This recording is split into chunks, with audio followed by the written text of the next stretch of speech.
Hey, this is Tim with Game Time. Just finished building, well, didn't just finish, but I've had it built for a little bit. I've been meaning to make this video for a while, but I built two Gundams here. I have the Zeta Perfect Grade, and I have the MGEX Strike Freedom here. I have built the Strike Freedom. I've actually built both of these models before. I built a real grade of the Zeta, and I built a perfect grade. I'm gonna do in reverse here of the of this one right here. The Zeta is an older model. It's from 2000.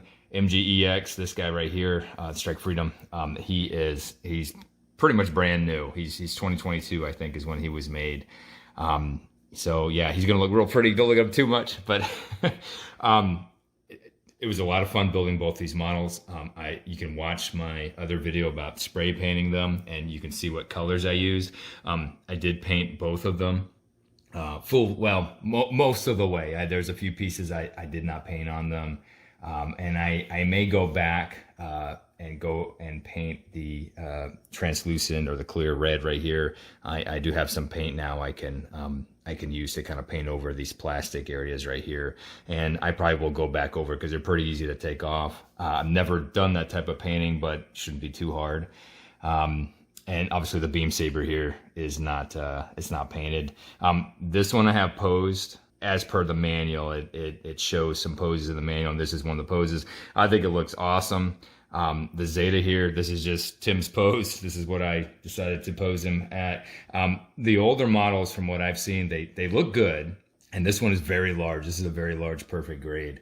I mean, I've had one with more pieces, but just the bulk of this one, the Zeta, he's huge. He's a very large model. The older models, from what I can tell, I've only done two that are pretty old. The older ones come with a lot of metallic parts in them and screws. You have to screw the joints in, and this one has a lot of lights on them. The beam saber here, I don't know how well you can see it. In fact, you probably can't see it very well on the camera. It is lit up with a lithium battery. I do have the lights lit up. And there's one last light on his back. I don't know how well it's going to show up on camera. He also has two lights on either side here. I guess we're trying to get that light there, which is perfectly fine. Okay. There's also two lights here on either side. They are not lit. I do have them wired. I don't actually know how they got powered, how they do get power. But he has, let's see, 1, 2, 3, I think 3 batteries in him right now. I think either there's an extra battery for each of these lights here, or maybe they pull off of one of the other batteries. Now, the Zeta fully transforms. I'm not going to try to transform him because of the other model I have, the small one. I've already got him transformed, so I'm going to put the little one next to him on my shelf. But yeah, this one's huge.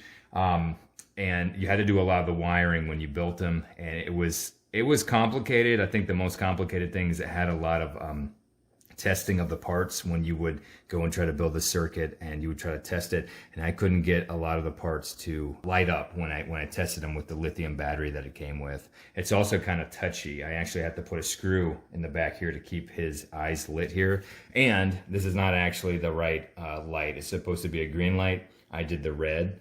I think one of these is supposed to have the red, and the other one's supposed to have the green yellow, and I think the other one has a green yellow in his eyes, because most Gundams, the eyes are green, but I did the red for him, and because I can't read Japanese, I did use Google Translate a lot when building this guy, because there was a lot of Japanese text in there. I actually like how the eyes look, so I'm fine with that. He's not as fun to build as the new ones, but you know, this model is something like 23 years old. To almost 24, and you know, he kind of stands the test of time. I don't think they've made another perfect grade Zeta, and he kind of wobbles. Like this shield right here is very, and you're gonna see the light go out because it's very touchy. It's very touchy, and so I will probably do away with this beam saber when I put him on the shelf for displaying, and just put a normal beam saber like over here with this kind of pink plastic. I'll probably get rid of this one. I do like the eyes lighting up like most of the perfect grades do. But he's really cool. I think my favorite thing about this one is that he is very back heavy. He has a lot of, he has the wings here, the jet wings for when he transforms, and he's got this other weird piece in the back. And most Gundams whether they be the master grades or the perfect grades, they need a stand to stand up. This one, he stands very well. And you can actually, I'm not gonna test it, but you can actually push him a little bit. And the way that he's designed, I don't know how they do it, but it's partly the feet, because it has a piece on the back here that kind of keeps him held up. But he stands really well. He does not fall easy. And I'm always worried about having these Gundams with a lot of stuff on the back fall down. A little hard to pose them, like I was saying. I did lose actually a couple parts on this Gundam. I've built something like 46 or 47 Gundams now, and this is one of the first ones where I've actually lost multiple parts when I was building them. Very, very small pieces for his gun. I had to kind of keep the gun in like this, where normally it would go into his hand. I'll show you a little part here, but there's a little piece here that's supposed to fit into his hand. And I don't have that. I lost that piece. I'm upset about that a lot. There's supposed to be a little tab here, fits into here, or you can put it down. And I actually lost that part when I was building him, and I'm upset about that. But yeah, but it's really neat. Like the gun does this. I don't know. It extends. I think it locks. Yeah, and this goes back. But he's a really neat model. A lot of the pieces move on him. The paint job turned out really well, and you can look at it and tell. I did have a little trouble with painting the Zeta in the back. Everything looks good. You'll see the blues and reds came out real good. I did pearl white here, and that seemed to turn out really well. It was when I got to this, I believe it's just a dark blue color right here. Most of it turned out good, but if you were to look closely, and I'm my own worst critic, you can actually see some some splotches or pock marks. I don't know what you would call them, but I think it's the paint had trouble adhering, and I think that may be to it being a problem with it being an old model. And I'll try to show you. Hold on, let me try to turn this around real quick here. Watch, he'll fall on me now that I said he stands up so good.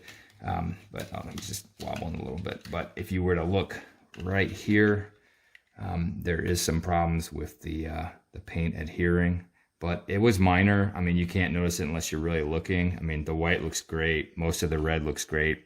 Decals turned out pretty good. The decals, like this decal is great. Decals on the white are great.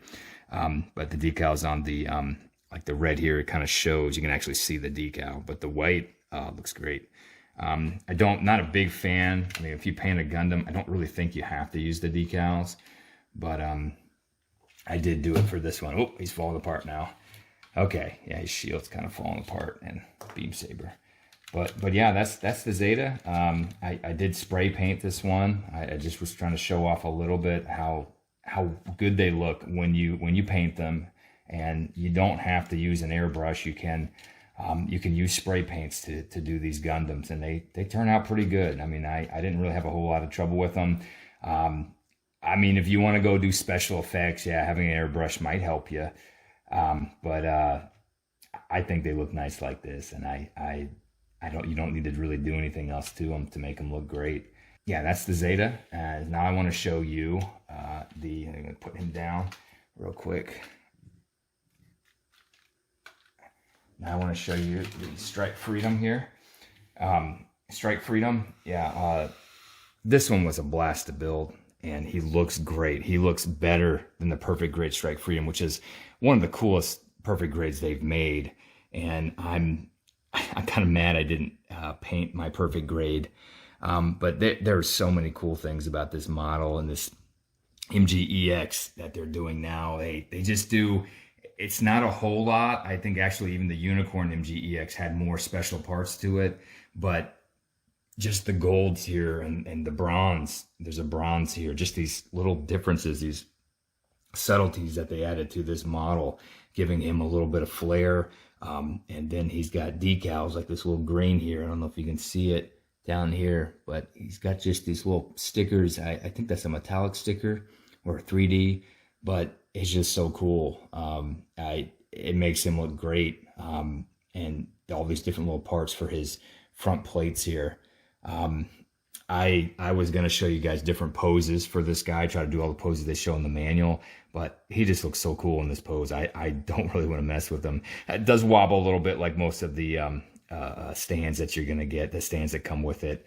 I did paint the pilots here. I think I did show this before, but it's not my greatest job, but I just wanted to give him a little bit of detail and color so you could see him. I've never actually done this for a Gundam. I don't much care for doing that, but for this guy, I want it to be special because of what he is. But yeah, the wings were good. The painting, all the painting turned out perfect for this one.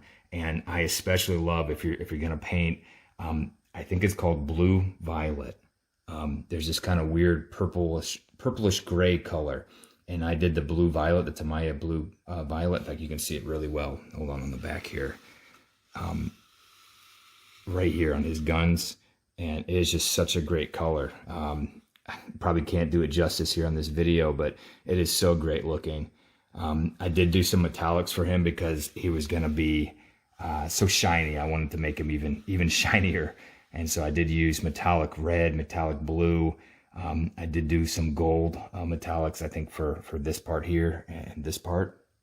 And then I think this is the natural color right there showing through. I did not want to paint the, I mean, it's already got some sort of metal coating on it to make it look golden. But he just looks great. And it was a blast to build him.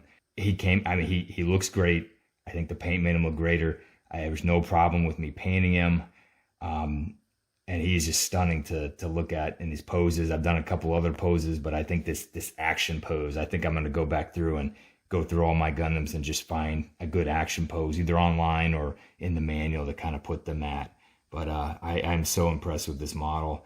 And he was expensive, but actually they probably costed they're pretty close in cost, actually. I think the Zeta, he was a cheap, perfect grade, despite him being a large one. But this guy, he's worth the money. He really is worth the money, and he is so cool. So there's even more stuff here that is in the box that I can add to him. Just a few more things, I guess. But yeah, I'm so proud of this model, and I think he looks great. And I don't even want to show you guys the old one, the old perfect grade, Strike Freedom, because this one looks so great. So anyway, this is what I've been doing. I've got 2 more models coming out. I'm going to do the Unicorn Perfect grade, and I'm going to do the Psycho Zaku Master grade. So keep watching, stay tuned. I'll try to show you more. Yeah, and I'll just bring up the Zeta real quick. But yeah, here's the Zeta. Yeah, it's going to be hard for me to put all his weapons back, but here he is, all his glory. Thank you so much for watching. This is really fun to show off, and these were fun to build. Bye-bye.